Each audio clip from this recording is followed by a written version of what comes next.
Sa ngalan ng Ama at ng Anak at ng Espiritu Santo, Amen. sumainyo ang Panginoon. At sumayo rin. Mga kapatid, aminin po natin ang ating mga kasalanan upang tayo ay maging marapat gumanap sa banal na pagdiriwang. Inaamin ko sa makapangyarihang Diyos. At sa inyo, mga kapatid, nalubha akong nagkasala sa isip, sa salita, sa gawa, at sa aking pagkukulang. Kaya isinasamo ko sa Mahal na Birheng Maria, sa lahat ng mga anghel, mga banal, at sa inyo, mga kapatid, na ako'y ipanalangin sa Panginoong ating Diyos. Kaawaan tayo ng makapangyarihang Diyos, patawarin tayo sa ating mga kasalanan at patnubayan tayo sa buhay na walang hanggan. Amen. Panginoon, kaawaan mo kami. Panginoon, kaawaan mo kami. Kristo, kaawaan mo kami. Kristo, kaawaan mo kami. Panginoon, kaawaan mo kami. Panginoon, kaawaan mo kami. Manalangin tayo.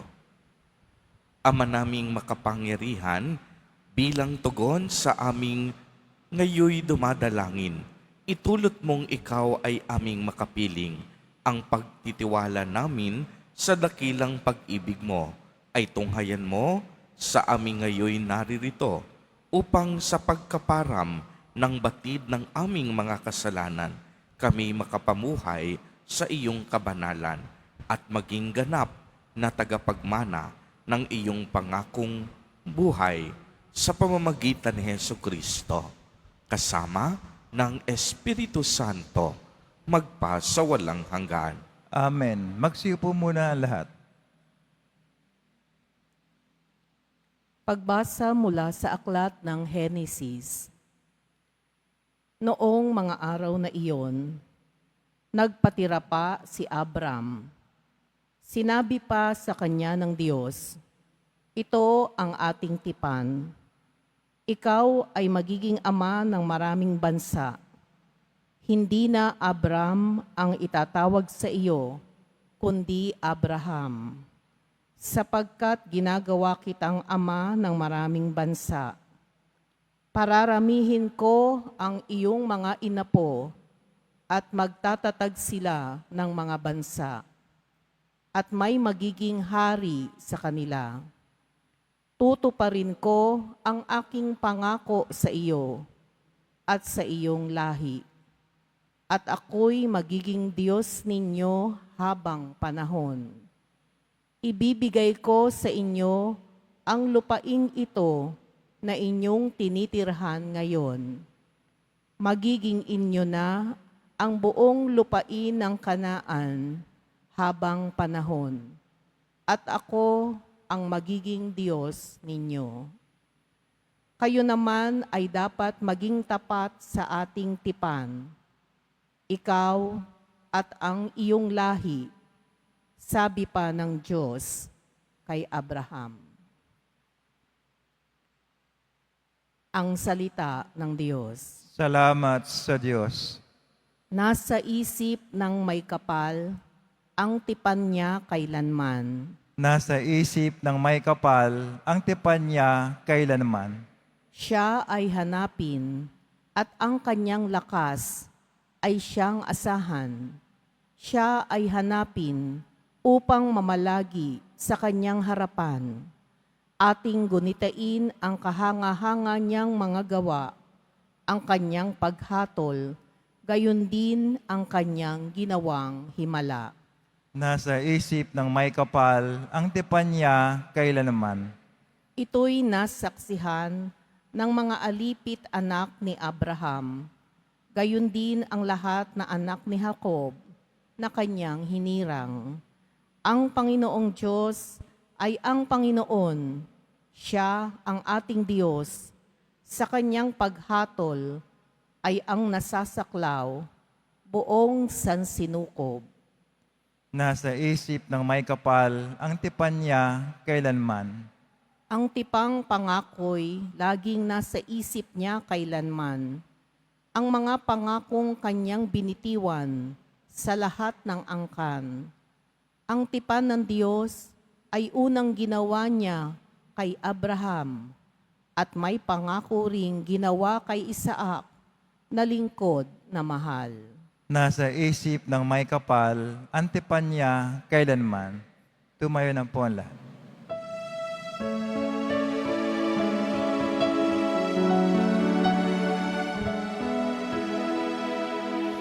Nagpupuri kami sa'yo, Panginoong Hesu Kristo. Nagpupuri kami sa'yo, Panginoong Hesu Kristo. Kapag ngayon'y napakinggan ang tinig ng buong mahal, huwag na ninyong hadlangan ang pagsasakatuparan ng mithin niyang kalooban. Nagpupuri kami sa'yo, Panginoong Hesu Kristo. Sumainyo ang Panginoon. At sumayo rin. Ang mabuting balita ng Panginoon ayon kay San Juan. Papuri sa iyo, Panginoon. Noong panahong iyon, sinabi ni Jesus sa mga Hudyo, "Tandaan ninyo, ang namumuhay ayon sa aking aral, kailanmay hindi makakaranas ng kamatayan." Sinabi ng mga Hudyo, "Ngayoy natitiyak naming inaalihan ka ng mga demonyo. Namatay si Abraham at ang mga propeta, pero sinasabi mong hindi mamamatay kahit kailan ang sinumang namumuhay ayon sa iyong aral? Dakila ka pa ba kaysa aming amang si Abraham? Siya'y namatay, gayon din ang mga propeta. Ano ba ang akala mo sa sarili mo?" Sumagot si Jesus, "Kung ako ang nagpapangaral sa aking sarili, iya'y walang kabuluhan. Ang aking Ama ang nagpapangaral sa akin at sinasabi ninyong siya ang inyong Diyos, hindi ninyo siya nakikilala, ngunit siya ay nakikilala ko. Kung sabihin kong hindi ko siya nakikilala, ako'y magiging sinungaling na tulad ninyo. Subalit, nakikilala ko siya at ginagawa ko ang kaniyang sinasabi. Natuwa ang inyong amang si Abraham nang mabatid na makikita niya ang araw ng pagparito ko. Nakita nga niya ito at siya'y nagalak. Dahil dito'y sinabi sa kanya ng mga Hudyo, "Wala ka pang 50 taon at nakita mo si Abraham?" Sumagot si Jesus, "Sinasabi ko sa inyo, bago pa ipanganak si Abraham, ako na." Dumampot sila ng bato upang siya'y batuhin. Ngunit nagtago si Jesus at lumabas sa templo. Ang mabuting balita ng Panginoon. Pinupuri ka namin, Panginoong Jesucristo. Magsiyo po muna ang lahat. Narinig po natin sa unang pagbasa na sa pamamagitan ng pakikipagtipan ng Diyos kay Abram ay tatawagin siyang Abraham sapagkat siya ay magiging ama ng maraming bansa. Paparamihin ng Diyos ang kaniyang lahi at siya ay magtatatag ng mga bayan at lungsod. Kaya naman, napakalaki ng pagkilala ng mga Hudyo kay Abraham bilang kanilang pinagmulang ninuno o Ama. Subalit, maliwanag na narinig natin sa ating ebanghelyo ang panibagong diskurso sa pagitan ni Jesus at ng mga Hudyo. Ipinahayag ni Jesus Nazareno na ang namumuhay sa kaniyang mga aral ay kailanmay hindi makakaranas ng kamatayan. Subalit kung inyong mapapansin, binatikos siya ng mga Hudyo. Sinabi nilang si Abraham at ang mga propeta ay namatay, samantalang sinasabi ni Jesus Nazareno na hindi mamamatay ang sinumang namumuhay ayon sa kaniyang mga aral. Hindi nila napagtanto na ang tinutukoy ni Jesus Nazareno ay ang buhay na walang hanggan na nakalaan para sa mga taong magiging tapat at susunod sa kalooban ng Diyos hanggang kanilang kamatayan. Dahil dito, nagalit ang mga Hudyo kay Jesus sa paniniwala nilang hihigitan ni Jesus ang kanilang ninunong si Abraham. Nakalulungkot pong isipin na talagang tila baga sarado na ang kanilang puso upang tanggapin si Jesus Nazareno bilang anak ng kataas-taasang Diyos. Para sa kanila, si Jesus ay isang hamak na tao lamang at hindi propeta at hindi Diyos. Subalit tayong lahat na naliwanagan sa pamamagitan ng ating pananampalataya. Buong-buo ang ating paniniwala at pagtitiwala na si Jesus Nazareno ay sugong anak ng Diyos. Si Jesus Nazareno, kagaya ng ating amang nasa langit, ay walang simula at walang katapusan. Bago palikhain ang sanlibutan, siya ay umiiral na. Kaya nga, mariin niyang pinaliwanag sa Ebanghelyo. Bago pa ipanganak si Abraham, ako na. Kung maaalala po ninyo, ang pangalang ibinigay ng Diyos kay Moises noong makatagpo niya ito sa pamamagitan ng apoy na nagliliyab at hindi namamatay, sinabi ng Diyos ang kaniyang pangalan bilang ako nga.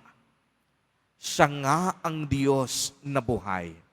Siya nga ang kataas-taasang Diyos. Siya nga ang mahabagin at maawaing Diyos. Bago pa ang kaniyang pagpapakasakit at kamatayan sa krus, binigyang diin na ni Jesus Nazareno na siya at ang Ama ay iisa.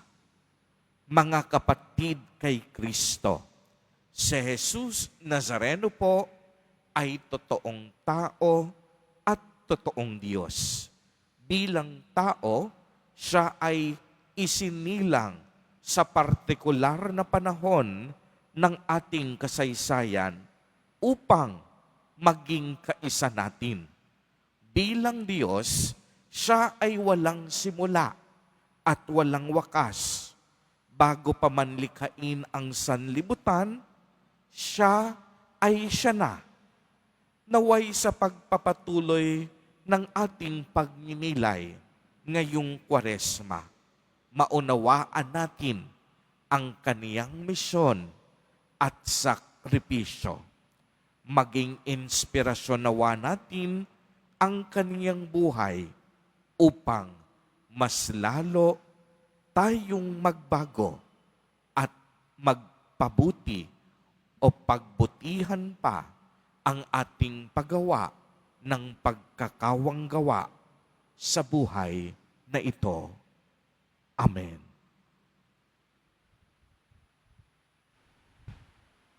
Tumayo na po ang lahat.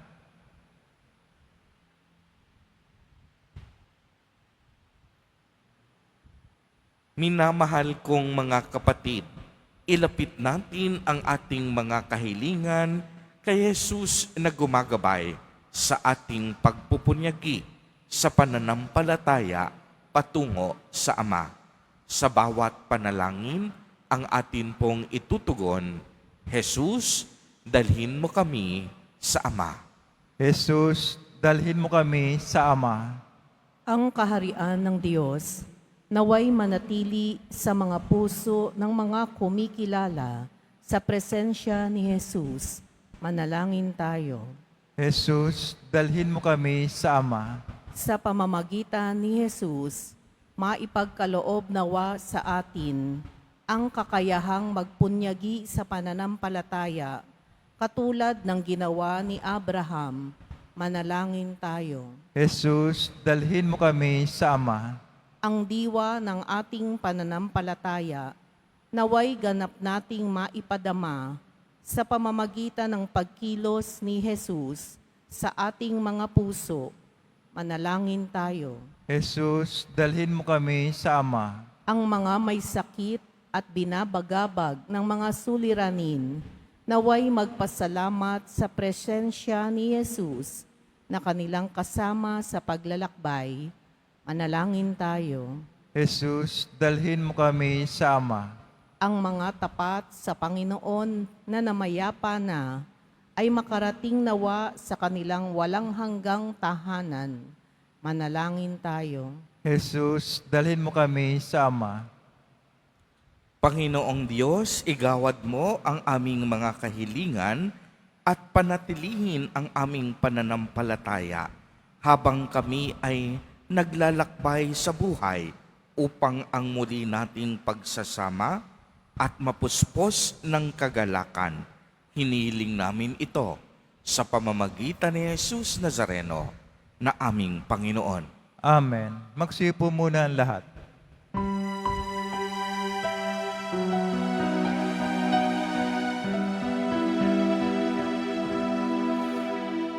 O anumang kabutihan ang maaari kong ipadama, itulod ninyong magawa ko ngayon ang mga bagay na to. Naway wag ko itong ipagpaliban o ipagwalang bahala, sapagkat di na ko muling daraan sa ganitong mga landas. Tumayo na po ang lahat. Manalangin kayo mga kapatid upang ang paghahain natin ay kalugdan ng Diyos amang makapangyarihan. Tanggapin nawa ng Panginoon itong paghahain sa iyong mga kamay, sa kapuri niya at karangalan, sa ating kapakinabangan at sa buong sambayang banal. Ama naming lumikha, kalugdan mo ang paghahain ng mga natitipon dito upang ito'y pakinabangan sa pamumuhay namin sa mundo at sa pagkakamit ng kaligtasan ng mga tao sa pamamagitan ni Jesucristo kasama ng Espiritu Santo magpa sa walang hanggan. Amen. Sumainyo ang Panginoon. At sumayo rin. Itaas sa Diyos ang inyong puso at diwa. Tinaas na namin sa Panginoon. Pasalamatan natin ang Panginoong ating Diyos. Marapat na siya ay pasalamatan. Ama naming makapangyarihan, Tunay ngang marapat na ikaw ay aming pasalamatan sa pamamagitan ni Jesucristo na aming Panginoon sa pagpapakasakit ng giliw mong anak, ang sangkatauhay minarapat mong magpahayag ng iyong dakilang pag-ibig sa lahat na pawang nais mong tubusin ng Mesiyas. Sa harap ng iyong kadakilaan, kapos ang dila naming magsaysay sa pag-ibig na makapangyarihan. Sa krus ay itinanghal, sa krus ipinasyang patawarin ang mga tao, sa krus nagtagumpay ang ipinakong Kristo. Kaya kaisa ng mga anghel na nagsisiawit ng papuri sa iyo, nang walang humpay sa kalangitan, kami nagbubunyi sa iyong kadakilaan. Santo, Santo, Santo, Panginoon Diyos ng mga hukbo, napupuno ang langit at lupa ng kadakilaan mo, o sana sa kaitaasan. Pinagpala na paririto sa ngalan ng Panginoon, o sana sa kaitaasan. Magsilod po lahat. Ama naming banal, ikaw ang bukal ng tanang kabanalan, kaya't sa pamamagitan ng iyong Espiritu ay gawin mo pong banal ang mga kaloob na ito upang para sa amin ay maging katawan at dugo ng aming Panginoong Hesukristo. Bago niya pinagtiis ang kusang loob na maging handog, hinawakan niya ang tinapay, pinasalamatan kaniya, pinagati-hati niya iyon, iniabot sa kaniyang mga alagad at sinabi, "Tanggapin ninyong lahat ito at kanin. Ito ang aking katawan na ihahandog para sa inyo."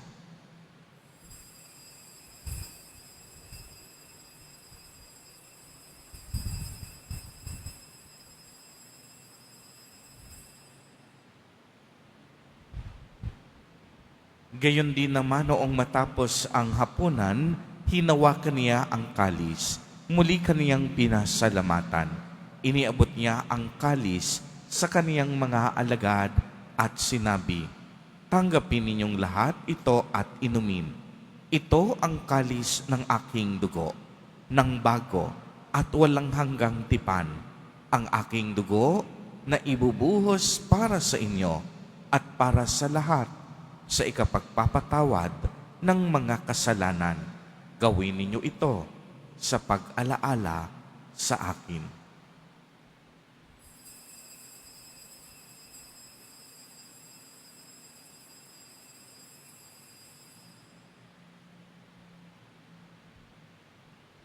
Tumayo na po ang lahat. Ang misteryo ng pananampalataya. Si Kristo'y namatay, si Kristo'y nabuhay, si Kristo'y babalik sa wakas ng panahon. Ama, ginagawa po namin ngayon ang pag-alaala sa pagkamatay at muling pagkabuhay ng iyong anak. Kaya't iniaalay namin sa iyo ang tinapay na nagbibigay buhay at ang kalis na nagkakaloob ng kaligtasan. Kami po'y nagpapasalamat dahil kami iyong minarapat na tumayo sa harap mo para maglingkod sa iyo.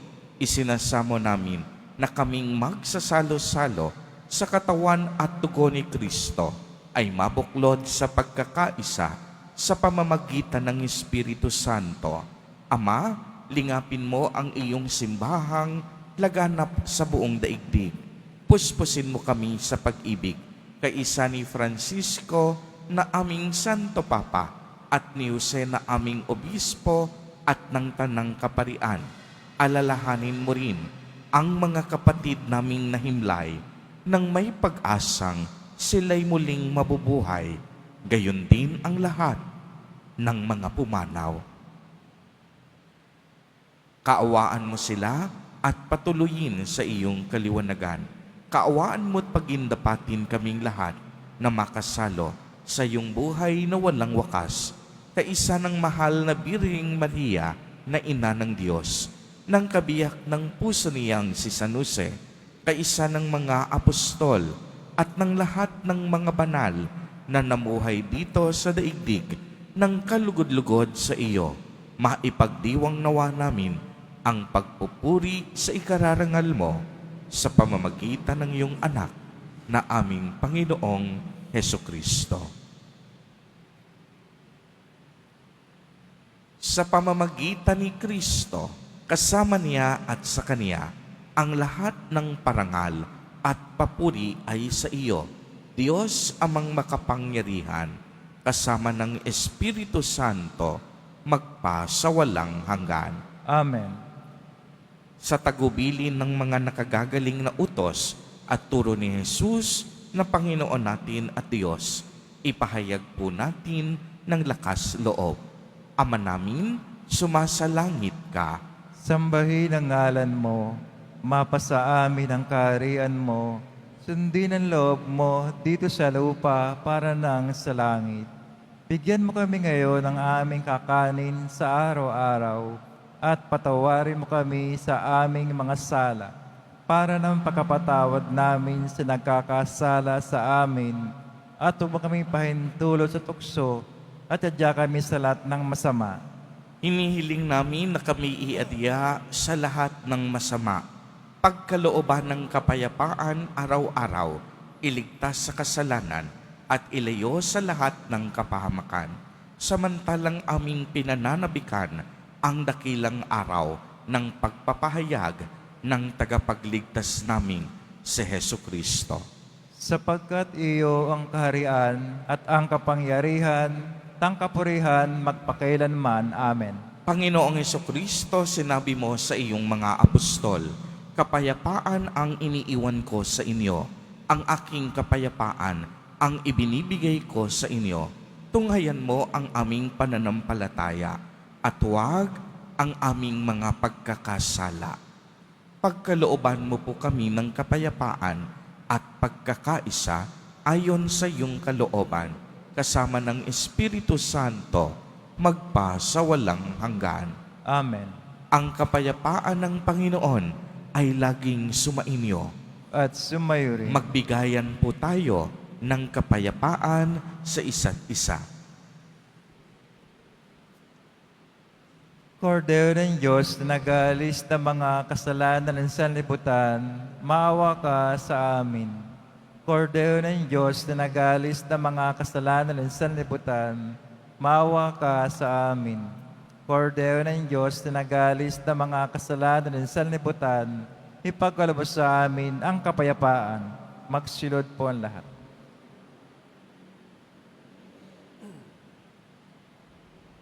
Ito ang kordero ng Diyos. Ito ang nag-aalis ng mga kasalanan ng sanlibutan. Mapalad ang inaanyayahan sa kaniyang piging. Panginoon, hindi ako karapat-dapat na magpatuloy sa iyo, ngunit sa isang salita mo lamang ay gagaling na ako.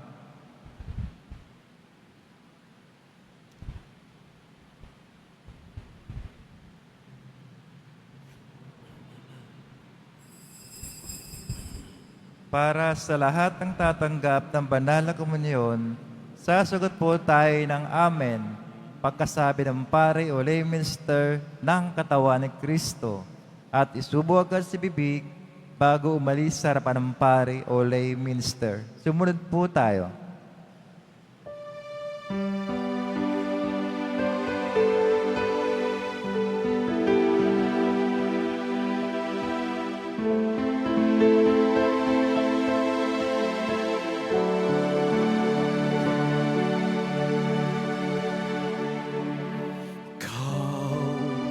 Ang lagi kong kausap,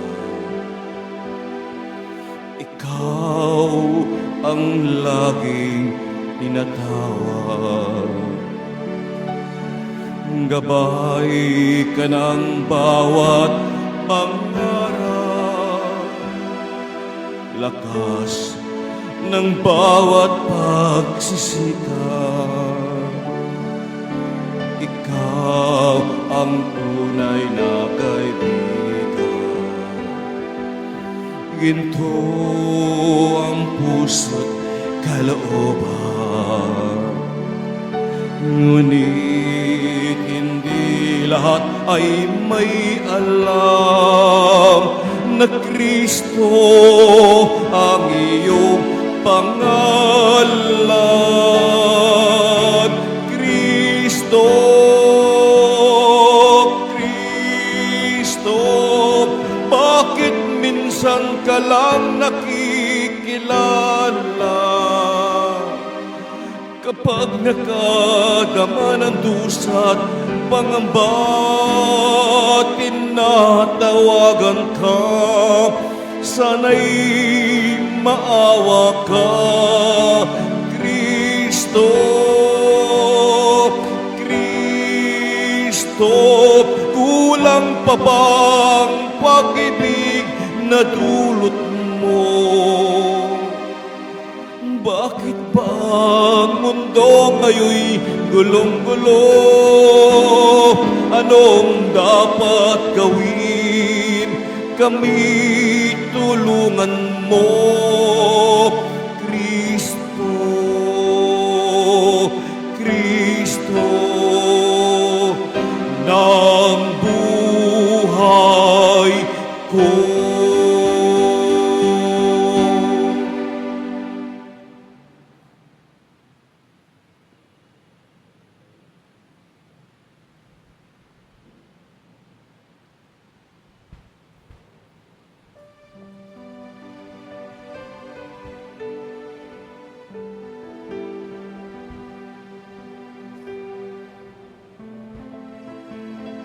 Announcement, mga kadeboto, mabibili pa rin po sa ating Parish Finance Office ang Nazareno Images, Nazareno Medallion, at ang Nazareno Novena and Prayer Booklet in English or Tagalog.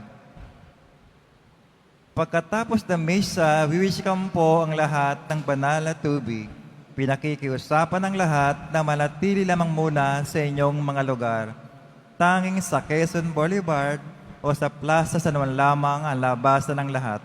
Sumunod po tayo. Maraming salamat po sa inyong pagdalaw at pagsisimba sa Basilica Menor at Pamansang Dambana ni Jesus Nazareno.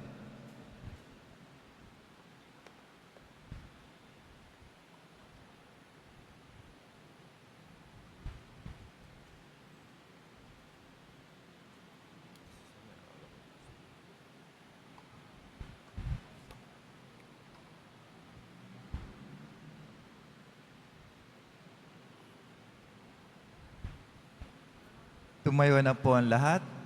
Manalangin tayo. Ama naming mapagmahal, kaming iyong pinagsalo sa iyong piging na banal ay lumuluhog sa iyong pagmamahal upang kaming tumanggap ng banal na pakikinabang ay maging mga kasalo sa buhay na walang katapusan sa pamamagitan ni Hesu Kristo kasama ng Espiritu Santo magpa sa walang hanggan. Amen. Sumainyo ang Panginoon. At sumayo rin. Mahal na poong Jesus Nazareno, inihayag mo sa pamamagitan ng krus ang walang maliw na pag-ibig ng Diyos sa sangkatauhan. Pakinggan mo ang kahilingan, lalo na para sa mga nangangailangan ng iyong tulong at awa. Makamtanawa namin ang iyong kasagutan na may utang na loob na tinatanaw. Basbasan din po ninyo itong mga imahen at dasalan upang lalo kaming manalangin at magtiwala.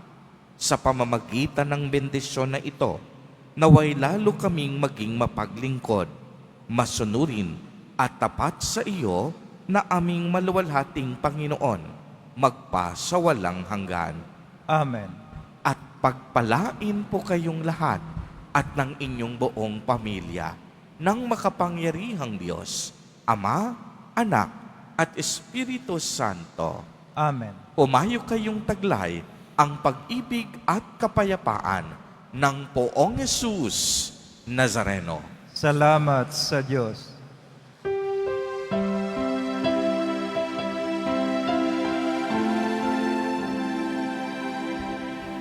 Nuestro Padre Jesús, Nazareno, sinasamba ka namin,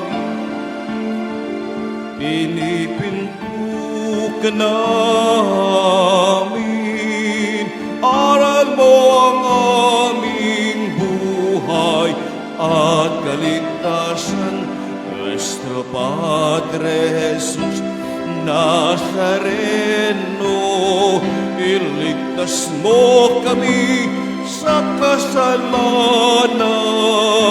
Ang krus mong kinamatayan ay sagisag ng aming kaligtasan. Nuestro Padre Jesus Nazareno, dinarangal ka namin. Nuestro Padre Jesus Nazareno, dinulwalhati ka namin. Nuestro Padre Jesus Nazareno, dinarangal ka namin. Nuestro Padre Jesus Nazareno, dinulwalhati ka